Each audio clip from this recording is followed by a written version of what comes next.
নজর রাখবো মুর্শিদাবাদের দিকে। মুর্শিদাবাদের ধুলিয়ান, সেখানে বিএসএফ জওয়ান খুন। বিএসএফ জওয়ানের গুলিতে নিহত বিএসএফ জওয়ান। গত রাতে ক্যাম্পে দুই বিএসএফ জওয়ানের মধ্যে বচসা বাঁধে, আর বচসা চলাকালীনই বিএসএফ জওয়ানকে গুলি সহকর্মীর। হাসপাতালে মৃত্যু গুলিবিদ্ধ বিএসএফ জওয়ানের।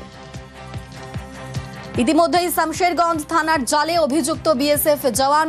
আপনাদের আরো একবার জানিয়ে রাখি, বিএসএফ জওয়ানের গুলিতেই নিহত আরেক বিএসএফ জওয়ান। গত রাতে ক্যাম্পে দুই বিএসএফ জওয়ানের বচসা চলাকালীনই বিএসএফ জওয়ানকে গুলি সহকর্মীর।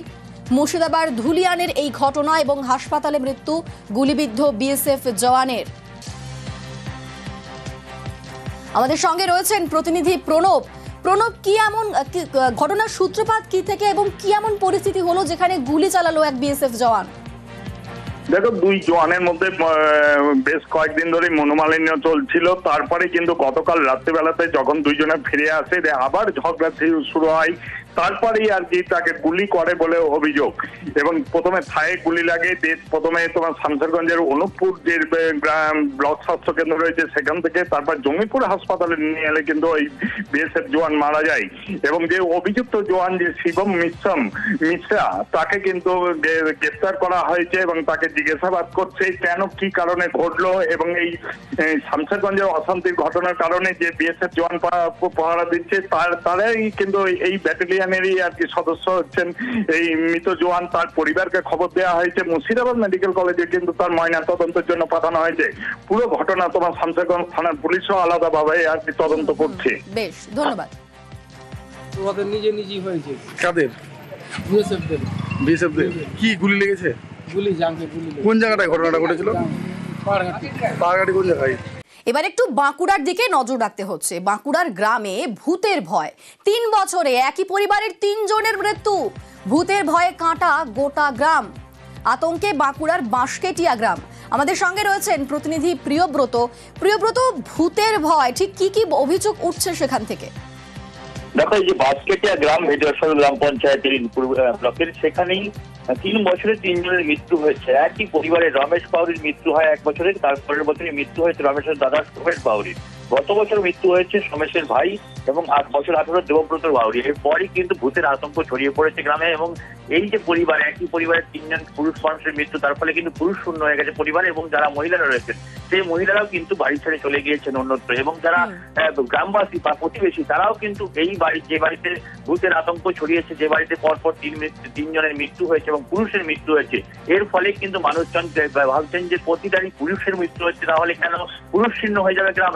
সেই কারণে আতঙ্ক ছড়িয়েছে। প্রতিবেশীর মধ্যে বলছেন যে ওই বাড়িতে কিন্তু রাতের অন্ধকারে টুকটাক আওয়াজ হয়, বিভিন্ন ধরনের ভৌতিক আওয়াজ ঘটে। কিন্তু বিজ্ঞান মঞ্চ সহ ব্লক প্রশাসন এবং থানার পক্ষ থেকেও কিন্তু এই গ্রামে যাওয়া হয়েছে এবং বিভিন্ন প্রচার চালানো হয়েছে, কিন্তু এখনো পর্যন্ত সেই কুসংস্কার কিন্তু ছায়া বসেছে এই গ্রামে আতঙ্ক রয়েছে মানুষজন। বিজ্ঞান মঞ্চ বলছে কোনোভাবে আতঙ্কিত হবেন না। এইসব মৃত্যুগুলো সাধারণত মৃত্যু, এবং এই যে বাড়ির লোকরা চলে গিয়েছে তারা হয়তো মহিলারা বাড়ির কোনো রকম কাজের জন্য গিয়েছে, পরবর্তীকালে ফিরে আসবেন। ধন্যবাদ। 3 ফসলি জমি, কিন্তু জলের অভাবে বছরে একবার চাষ হয়। নাগরাকাটায় সেই সমস্যা মেটাতে উদ্যোগ চালু করা হলো সৌরবিদ্যুৎ চালিত 3টি টিউবওয়েল। সৌজন্যে রাজ্য সরকারের আদমি প্রকল্প।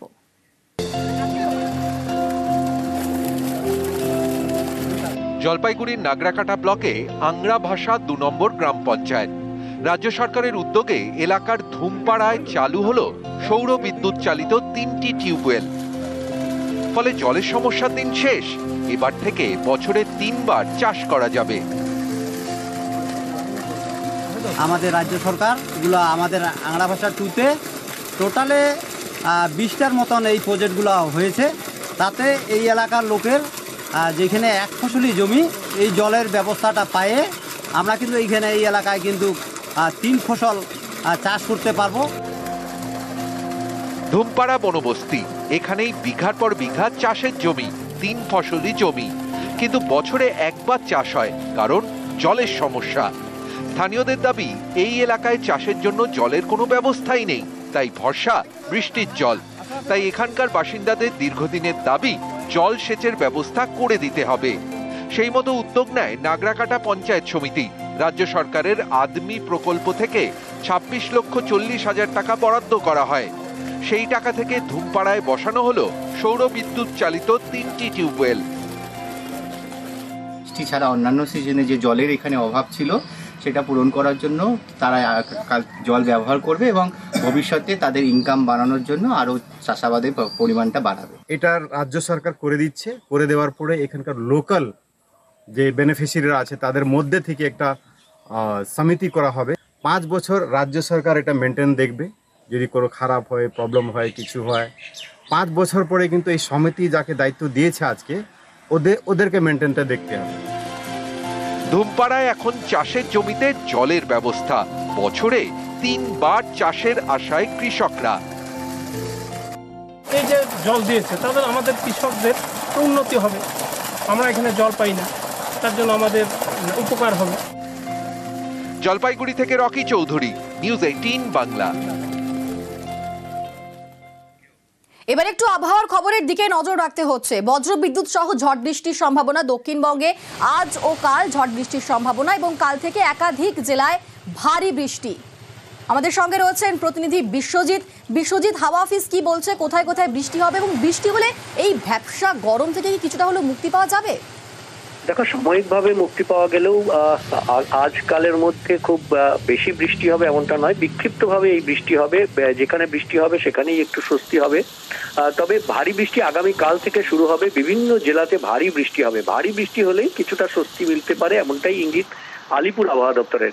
মঙ্গল বুধবারের মধ্যে বর্ষা বা দক্ষিণবঙ্গে আসতে পারে এমন একটা ইঙ্গিত দিয়েছে আবহাওয়া দপ্তর। বর্ষা এলে বৃষ্টিটা বাড়বে, অর্থাৎ দক্ষিণ পশ্চিম মৌসুমী বায়ুর প্রভাবে বৃষ্টি বাড়বে। আগামী সপ্তাহে দক্ষিণবঙ্গের প্রায় সব জেলাতেই বজ্রবিদ্যুৎ সহ বৃষ্টির সম্ভাবনা বৃহস্পতি শুক্রবার পর্যন্ত রয়েছে এবং তার ফলে কিছুটা তাপমাত্রা কমতে পারে এমনটা ইঙ্গিত আলিপুর আবহাওয়া দপ্তরের।